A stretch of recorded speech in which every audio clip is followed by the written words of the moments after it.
Okay, yes. Thank you for checking out this webinar. Thank you then for yun po yung intro video about me. I don't like to. Ba't lumalabas yung ano? That is the intro video about me. So, ang tawag dyan. So, yes. So now, sorry. Welcome now sa ating webinar on how to be a highly paid online freelancer. You can earn as much as $39 per hour or more. Depende sa diskarte nyo. So in this webinar, I'll be showing you what's the reason why online freelancing is one of the better options than being an OFW, and also better case to case pa rin ah. And also, I'll show you some steps on how you can, ang tawag nito, parang hack your way through para mas mabilis kang maging highly paid freelancer, or high income freelancer sa mundo ng freelancing. Okay, so let's get started. Yeah, so yes, I'm a marketing strategist for 3 years now. Before that, I was a virtual assistant since 2013 for around 4 years, and then prior to that, I was a call center agent sa Cebu City. I started way back 18 years old with my first call center as a call phone, and then later on, I worked for Executive Boutique call center, and also for Author Solutions or Ex Libris, depende sa kung ano yung current name nila ngayon. Okay, so let's continue. Okay, so ito. This is one of my favorite authors, and then nabasa ko rin tong book na to from cover to cover. It's by Napoleon Hill, author of Think Rich, Grow Rich. Sabi niya, whatever the mind of man can conceive and believe, it can achieve. So basically, the point in here is that it's showing us the power of our mindset and how we think, and how important it is. Na sometimes the only reason why you're not successful or you're not getting what you want is that simply because you don't believe na kaya mo siyang gawin. And when you think that you don't believe, so well, to be honest, talo ka na. Okay, you're doomed to lose kumbaga sa competition, or sa laro, sa game. But if you believe that you can do it, eventually you'll be able to achieve it. Kaya ko sinabing eventually kasi sometimes it takes more time for some people, but usually for some hindi naman siya ganoon katagal. And what I mean is that we all have our own timeline to achieve things. All right. So, ano yung three takeaways from this presentation on this webinar? First is that yung una, why you should consider an online freelance career. Bakit mo ba siya pwedeng, I mean, why you need to consider it? Yeah, ano yung mga rason why you should consider it instead of, let's say, being an OFW or a corporate employee? Again, this is just an option. You don't need, it doesn't mean that all of us should be a freelancer. Unfortunately, no, it's not for everyone, okay? Number two, how to be a highly paid online freelancer, on how you can be able to be, paid more, you can be paid more sa mga projects mo or sa work mo. Third is that how to get started on your freelance journey. Paano nga ba? What are the steps? Usually kasi sa mga YouTube videos that I've seen, they're like generic talks, chika-chika, be a VA, whatever. But here I'll have created parang a simple outline lang on how you can actually be able to become a highly paid freelancer. Let's go. Why online freelancing is the best alternative to working abroad. So ito, I'll just go this very quickly lang ha. So by using pictures, let's compare. Okay, kung napansin nyo, going abroad means you leaving your family, queuing up in the airports, and then working for some strangers in a foreign land. This is actually still good. I'll show you later the pros and cons. And as a freelancer naman, kung makikita mo, if you're able to be successful sa freelance, ganito siya, parang chill lang. It's more flexible. You don't need to travel abroad. Actually, you can also travel abroad and then work at the same time. Pwede siya. Yun ang kagandahan nito. Wherever you are in the world, as long you have your computer and yung internet mo, okay lang siya. Next, this one is also very eminent sa atin. Sabi ng DSWD, I've read from a Manila Bulletin or Inquirer na news article that in the Philippines, we're sending out a lot of people abroad, especially parents, and it's coming with a social cost. Um, it means more homes are being broken, more children are not being guided by their parents, and yun, you know, uh, yun yung one of the cons. And while if you're a freelancer, ganon, you can work at home, you can work in a hotel, wherever you are, you can even bring your family, have a staycation, and still work. And yan, and you'll be able to work, earn better while you're having fun with your kids and with your family. Ganon. Another comparison is that definitely corporate work or kahit regular office jobs, it's very ganito, you need to be an office attire and all of that. Pero sa freelance, it's really a bit I mean hindi siya a bit. It's very flexible and then hindi mo kailangan naka-office attire and all of that.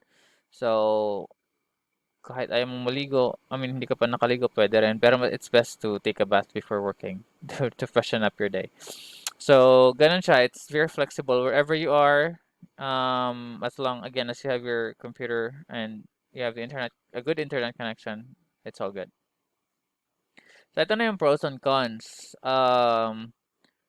Actually, may kaparehas sila ito. Earn US dollars or other foreign currency. Parehas lang yan. You can also earn that as online. This is OFW, Overseas Filipino Worker. Ito naman, Online Filipino Freelancer off. OFF. OFF, wag na yung off. Ang pangit pakinggan.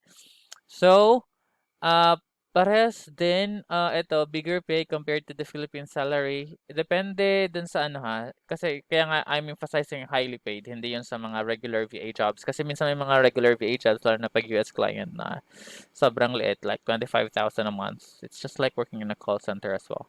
So, so anyway, that's not we're discussing. So, uh, sa pros pa rin sa being an OFW is lalo na sa mga Western countries or countries that would accept citizenships. Okay? If there's an option kasi maganda rin siya kung gusto mong, doon tumira sa ibang bansa, lalo na sa mga Western countries, first world countries. That is still one of the pros. Kasi you can work there 2, 3, 5 years and then eventually petition your family and you can leave to Canada, the US, Australia, New Zealand, ganun. Um, ang pros naman sa sa freelance is that can be with their family while working. Yun lang. You can be in the Philippines or pwede rin sa abroad, as you can wherever sa world, you can be with your family, wherever you are. Ang con sa being OFW is that eto, you're far from your family. Sabi ko nga, especially sa mga Middle Eastern countries or sa mga some countries na want to accept citizenship. Okay lang sana kung madadala mo sila eventually. But yung mga countries na walang citizenship, pwede mo silang madala. Pero yun lang, walang citizenship. Uuwi kayo. Filipino citizen. And then, you cannot retire there, unfortunately, because since you're not a citizen, pag tumanda ka, hindi ka pa rin umuwi sa Pilipinas. Yun lang. Para yun na common scenario, yung malayo ka sa family mo, and then, ayun nga, often results to broken family. Ang cons, eto sinimplihan ko lang siya, hindi ko siya dinamihan kasi baka malula kayo. Ang cons naman sa online Filipino freelancer is ito, walang forever on clients. Yeah, it is true. But it doesn't matter if you master client hunting naman. If you're able to master client hunting, yung wala forever, hindi na siya parang parang ano lang yan eh. When you're a freelancer kasi, well, there are two types naman kasi, project-based and employee type. So, sa employee type, minsan nagtatagal, minsan may forever. Kaya lang, yan, employee type ka. Parang nasa corporate pa rin. Pero, remote worker ka. Okay? Anyway, there's a solution to it. Kasi as a freelancer, you work like a lawyer, ganon. You don't have parang permanent clients, you keep on working with different clients. And yun lang, ang mahalaga naman kasi is you learn how to find clients. Okay, let's continue. What are the reasons why you should consider an online freelance career? Ito na siya. So, well, first, there's a great demand for Filipino freelancers and many jobs are available. During the pandemic, lalo itong naging mas totoo because some businesses were challenged financially and so they need to find same quality of work but at a lower cost. Hindi naman siya lowest cost but at a lower cost lang. Because of course, kasi if they have workers in the office, they need to pay, lalo na sa US, as an example, you need to pay for the benefits, mga paid leaves and all of that kasi that's mandated by the law. And so, pero sa freelance kasi walang ganyan. So, they're able to save some money on those costs like employee insurance and all of that. Next is ito, because it's forecasted that the trend of flexible working is on the rise. This is, ipapakita ko sa inyo mamaya, way back 2016 pa. It's on the rise. There's a forecast already. Third is, if you want to earn big while having time for your family without leaving your country, then you should consider this. Ganun siya. Gusto mo, malaki pa rin income, pero ayaw mo malayo sa family mo, you can consider it. Fourth is, if you want to be able to work wherever you want, as long as there's a good internet connection, whether you're in a hotel, cafe, beach, or while having vacation outside the country. So, millennial type, Gen Z type, that is yung tawag dito, digital nomad thing na, you travel and work at the same time. So, kung gusto mo yon, like coffee ka din, sa langit nawa. Yeah, kung gusto mo to, so, well, this is a good option for you.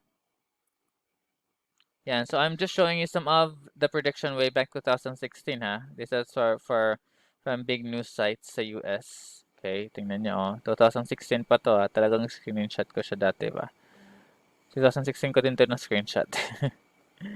So, yan. So, kita nyo. Yan. So,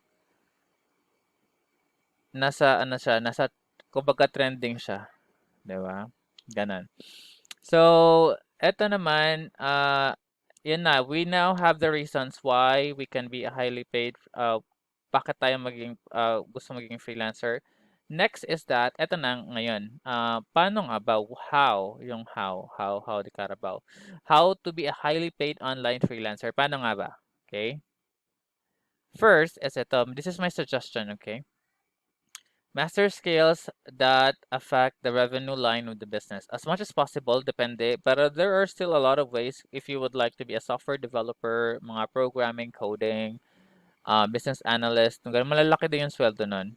It's just that most of those kind of techie things or parang high-level business things, they need, ang tawag dyan, they need yung kasi, much education and training. Okay? Pero skills that affect the revenue line of the business like marketing and sales, most of this kasi can be learned parang informally, just like how I learned marketing. Hindi mo kailangan masyado ng degree. It's more on informal learning and experience. Ito, earn enough experience, okay, and then gradually increase your rates. So, pwede rin ganito. Experience ka muna, get a bit of experience. Pwede ka mag-offer ng mga pro bono in exchange for testimonials. And then over time, you gradually increase your rates. I suggest this kasi, again, when you work with clients, lalo na sa marketing and sales, those that affect the revenue line of the business, you need to, as much as possible, you need to generate results. And so if you ask for high rates but you cannot deliver, that would result to a lot of frustration, both on you and the client side. So maging realistic ka naman. When you're still learning, try to go for yung fair lang naman na rate. Hindi ko na sinasabing $2, wag. At least 15, 12, ganon, $20 per hour. Or, yeah, 10 will do. If you're just still learning. Or even free kung learning ka pa. Okay, and then gradually, dahan mo, increase mo yung rate mo. Three is to work with premium paying clients. These are clients who can afford higher rates, and definitely you need to deliver also, you know, higher results for them. But yes, clients that can afford malalaking bayad, halimbawa, those can afford $40 per hour or higher, or sa mga projects at least $2,000 per project and higher, ganon. So, ganon siya. So let's go and discuss each of them. Oh, eto muna. What are the scales that affect the revenue line? I might not be able to show you everything, pero these are just examples. So strategic marketing, under that is we have the Facebook and Instagram ads. We have email marketing. We have sales copywriting. Google ads, definitely management and setup. Social media ads, generic siya because it means you can do LinkedIn, Instagram, Snapchat, Pinterest if you like. And then we have LinkedIn marketing, and then we have funnel, sales funnel, funnel expert. Again, hindi lahat andito ha. These are just some of the skills that I have listed are yung mga prominent. Sales strategy. Ito, you can work as a sales manager, account executive, the one handling, let's say, 5 to 10 clients, or yung taga-close, in other words, ng mga deals. Sales assistant, and then sales specialist. So you work for the sales team. Ito naman sa recruitment is, yes, the recruitment is actually paid very well as well, if you're into recruitment, kasi they affect the revenue line because the ability to find here, yung mga ace employees, yung mga magagaling, will definitely affect your business cash flow. Kasi yung recruitment, they're the one looking for the people sa strategic marketing and sales strategy.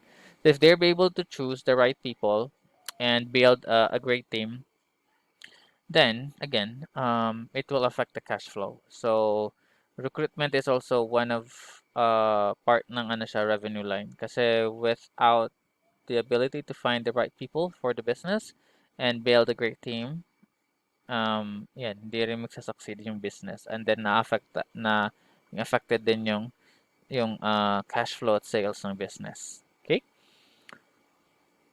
Ito naman, ito yung sinasabi ko na earn enough experience first, then increase your rates. Dati, I was working as a VA, ito marketing and sales data entry assistant before, way back 2016. And then over time, napapansin niyo siya with different jobs that I'm handling. Actually, ano pa rin, customer support slash tech support tong ano ha, job na to, hindi to telemarketing. Chismis lang yung ano na yan, yung job title na yan. Australian to. Pero, sorry. Pero ano talaga to, tawag dyan. Oy, nakita niyo na kamay ko, but anyway, for real, ganyan siya because of arthritis. So, kaya kayo, kung wala naman kayong sakit, huwag kayong masyadong mareklamo. Ako nga, hindi ako nagreklamo. Before nagreklamo ako, ngayon hindi na.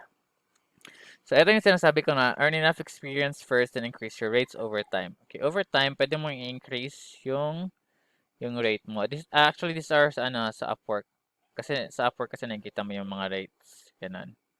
So, yan, galingan mo muna. Tapos, if you get positive feedbacks and ganun, then you can increase your rates eventually. Okay? Dahan-dahan lang siya. Because, ito na.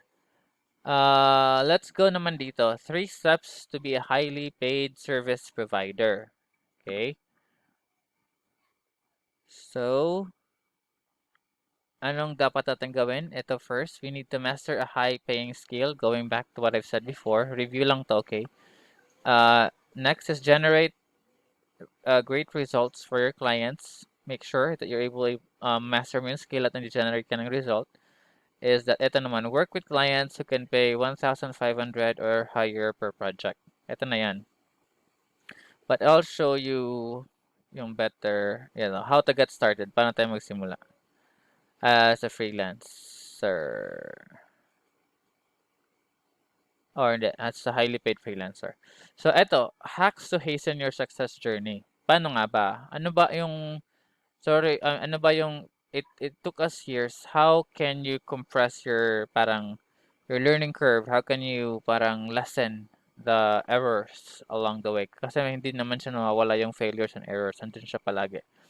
First is ito. This is my very suggestion. If you notice, most successful people have their coaches. LeBron James, Venus Williams, di ba? Sino pa? Even CEOs ng mga sikat na businesses, they have coaches. They hire business coaches. They hire mentors. So, yung unang masasabi ko sa inyo is that, two, if you go DIY kasi, yung do it yourself, you will be encountering lots of trial and error. But if you join and invest in an online course or mentorships that will help you learn a high-paying skill. So, learn a high-paying skill talaga. Because, to be honest, let's say if you would just like to want to be a virtual assistant na regular and all of that, okay naman siya. But if you notice, there's a lot of competition. So you need to make sure that you have a high-paying skill like recruitment, marketing, or sales, as an example.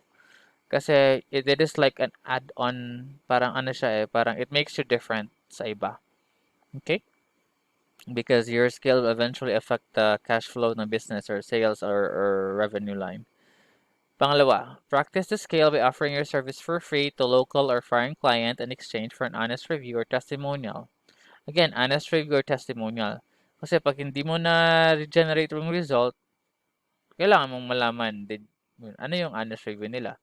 Kasi pangit naman nung hindi mo ka naka-generate ng result, bibigyan ka ng 5-star review, 'di ba? Don't be dishonest, that's cheating.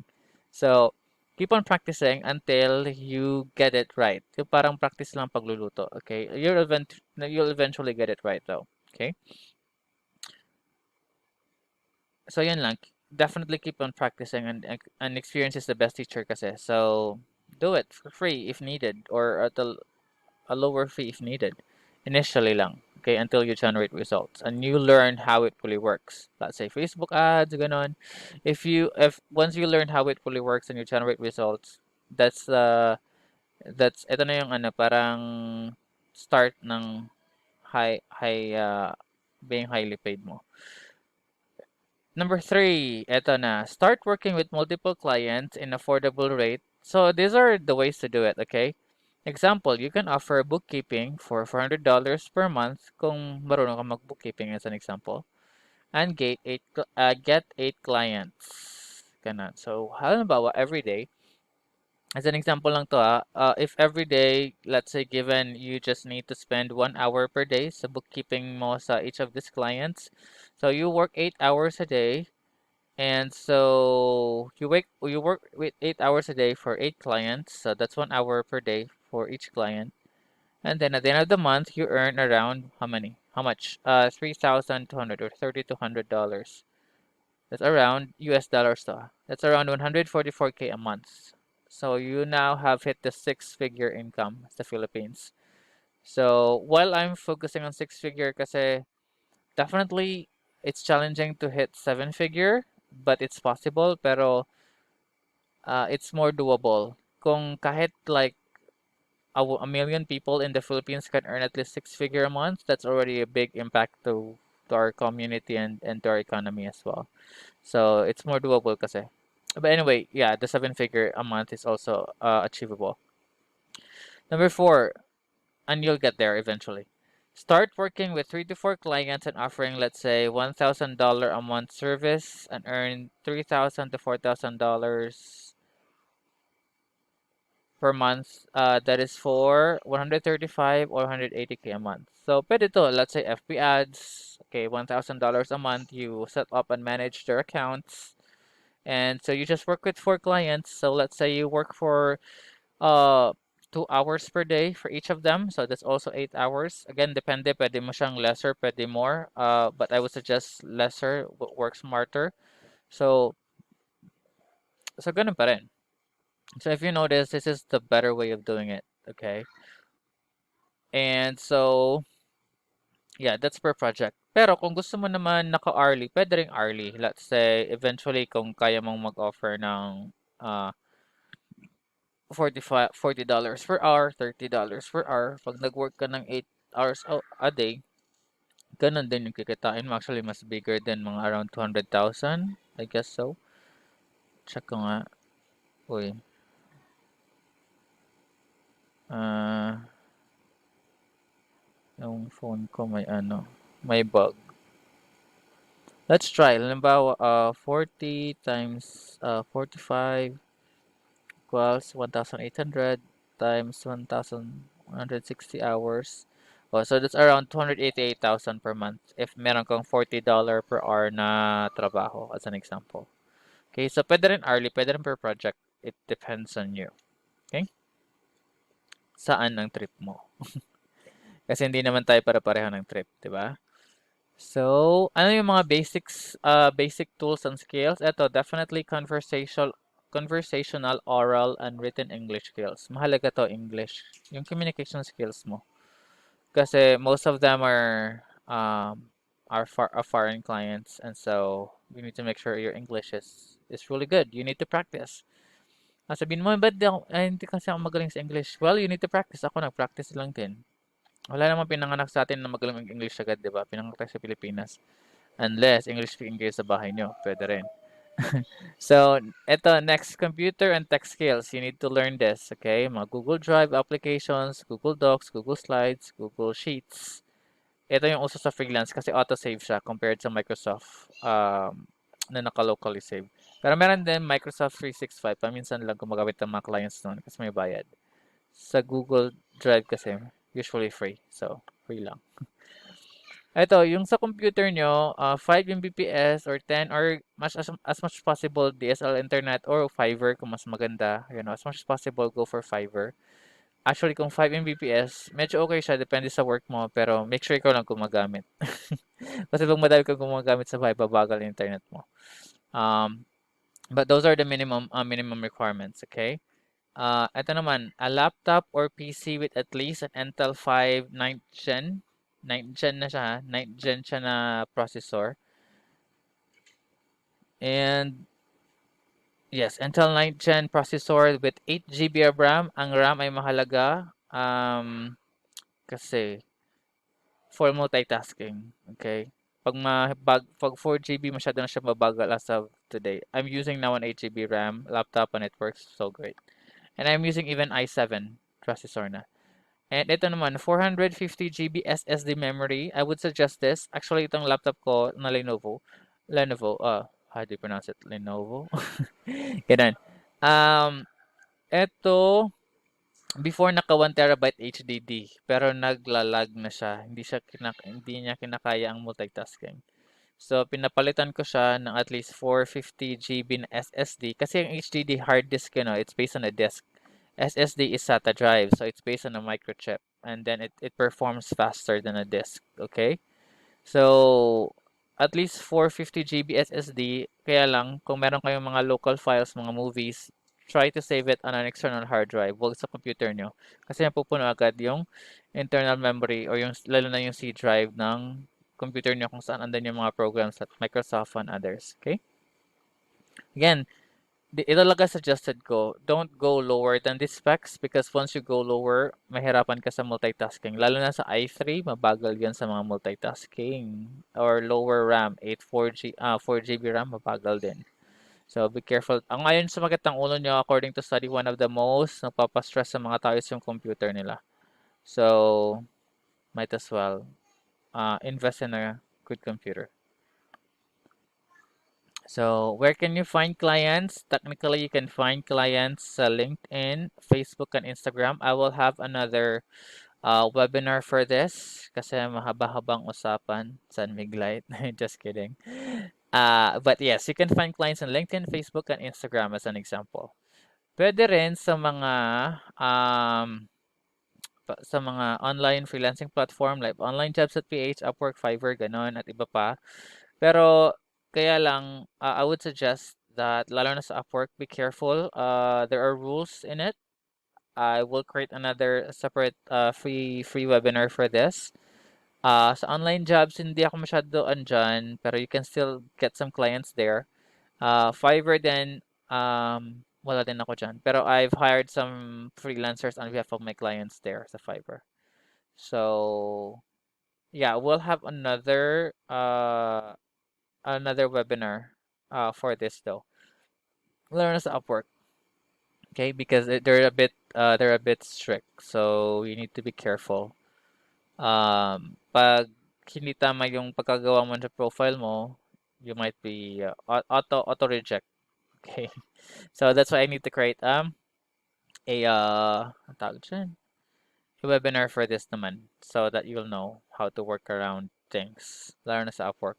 Kasi maarte siya as of now. So, this is more suggestion lang, how to be successful.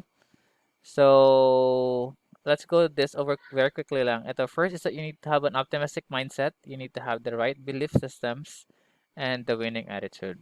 So, kailangan positive thinking tayo. Okay, again, positive thinking tayo. And then we have the right belief systems. One of right belief systems are the correct principles in life.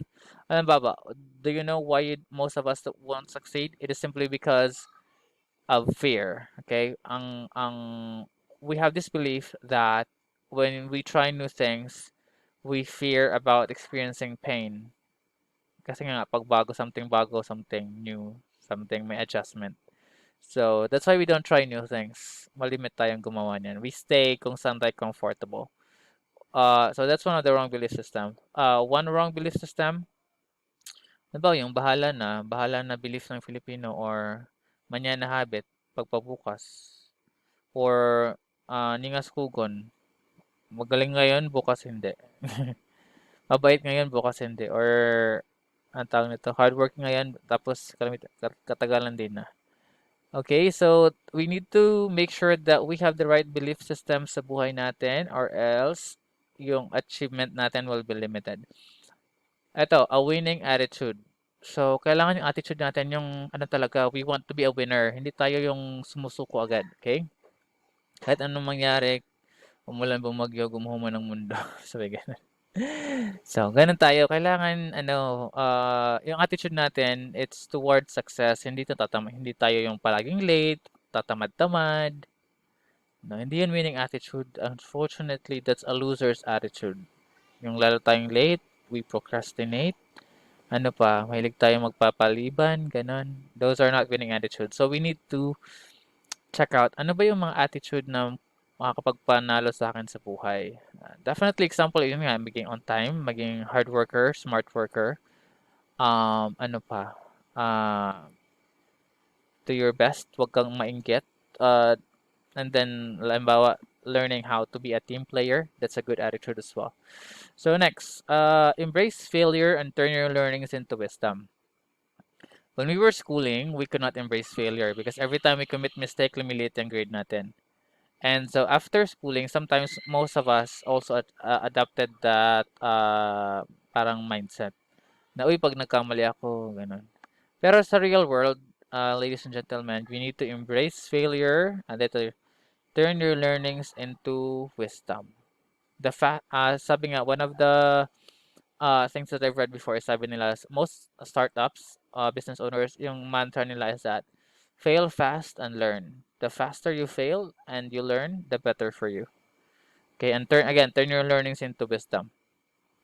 Ito, next, identify your top three loves or passion in life and do them.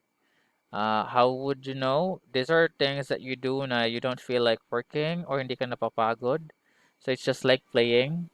Those are your loves and your passion. If you enjoy cooking and you're not parang getting tired of doing it, kahit nakapagod siya, an example is that that's one of your passion. If you love selling things to people and you believe you're able to add value to people's life, and so that could be your passion. So, focus on it. Ilista mo, ano ba talaga yung pinaka-tatlong bagay na gusto kong gawin sa buhay and gawin mo siya. Okay? And then, start being grateful and stop complaining and comparing. Pasalamat ka. Instead of you stop magrereklamo ka and all of that, pasalamat ka na lang. Think of things that you can be thankful of and all of that. Okay? So next, ito naman, accept that life can be hard, but you are tough and you can achieve your dreams. Again, this world it's very challenging. So only tough people, unfortunately, can win the game. So the challenge here is how you can make yourself a tough person, a tough guy, tough lady, a tough woman, ganon. So and until you achieve your dreams. Again, life can be hard, really. It's really hard. And then naman, see the opportunity, not the burden in every problem. Huwag tayong puro reklamo and all of that, chicha. So, kada may problema, we see the opportunity. There's a pandemic, there's an opportunity during the pandemic. Uh, some opportunities are digitalization, ganon. Before, if you market, halimbawa via yung mga flyers, ganon. Now, it doesn't work that much because people are at home. So, you need to go where they are, kung saan sila, um, where they are flocking, kung saan sila tumatambay. So, halimbawa, nasa social media sila ngayon, busy sila sa TikTok, busy sila sa YouTube, sa Facebook, sa Instagram, sa Twitter, kung saan pa. So, doon ka mag-market. So, there's an opportunity in every scenario. Have a hard job, an easy life, and not an easy job and a hard life. This is for real, to be honest. Most people who have the hardest job, CEOs, managers, entrepreneurs, as an example, also, they have the hardest job. Pero it's more rewarding and they have an easier life. Kung gusto mo, I'm not saying that some jobs are easy, but what I'm trying to say is that most jobs that are really easy to do, okay, as an example, is that they don't pay so well, so you'll have a hard life. But it doesn't mean that if you have an easy job right now, halimbawa, crew ka sa Jollibee, ganon, or you're a janitor, it doesn't mean that that will be your life. Okay? Right now, you might have an easy job and a hard life, but if you work it out, you can eventually have the harder job, have the mas mahirap na trabaho, and eventually get an easy life. Hindi pa naman tapos ang buhay mo. So, as long as you live, there's a chance to switch to the hard job and easy life scenario. Eto, karma is real, so be honest at all times and never cheat. Yes, honesty for me is the only policy. So be careful with that when you do freelancing or business, ganun. So be always honest. And then next is ito, always set 3 goals in a year and 3 goals in the next 5 years. But wag masyadong madami. Well, in marketing, as a marketer, there's what we call the power of three. Okay, that's another thing. The power of three, mahalaga siya sa marketing. So most of us can remember 3 things. That's why when we were small, maliit pa tayo, we usually memorize the first letters ng alphabets, ABC, the first 3 numbers of lahat ng number, 1, 2, 3. Ano pa? If you notice the stories, Three Little Pigs, the Three Musketeers, ano pa, Goldilocks and the Three Bears, palaging three. And then sa lights, if you notice, diba? Stop, look, listen. Tatlong color lang. We have red, green, and yellow. Everything usually sets into three. That's the number that most people can remember. Pag tatlo lang, mas madaling ma-remember. So I would suggest as well that when you set your goals, just tatlo lang, three major goals in a year, and 3 major goals in the next 5 years. Yung long term at short term, dapat meron siya. Tatlo lang, wala natin masyadong madamihan. Because the more we list, the lesser chances na ma-achieve natin siya. Okay, unless you're very good at multitasking like Elon Musk. Ganun. Okay? So, yes, and this is my suggestion as well. Ito, create a dream board using Canva and post it on your smartphone or your computer just to remind you ano yung mga dreams mo in life. So every time you open up your computer or your smartphone, you get to remember what are the things you need to achieve in life. Okay? Okay, sorry. So, dyan lang tayo. So, that is for today's webinar. I hope you've learned something sa webinar na to, all about freelancing. And yeah, please subscribe to my channel. Yes, subscribe to my channel and hit the notification bell so that you will get the latest updates on trainings about freelancing, skills, the freelance marketing skills, if you like, finding clients, and all of that, and closing deals, even mga proposal templates. Okay. So that's it for now. Thank you so much for attending this webinar and have a great day. Thank you. Don't forget to like and subscribe.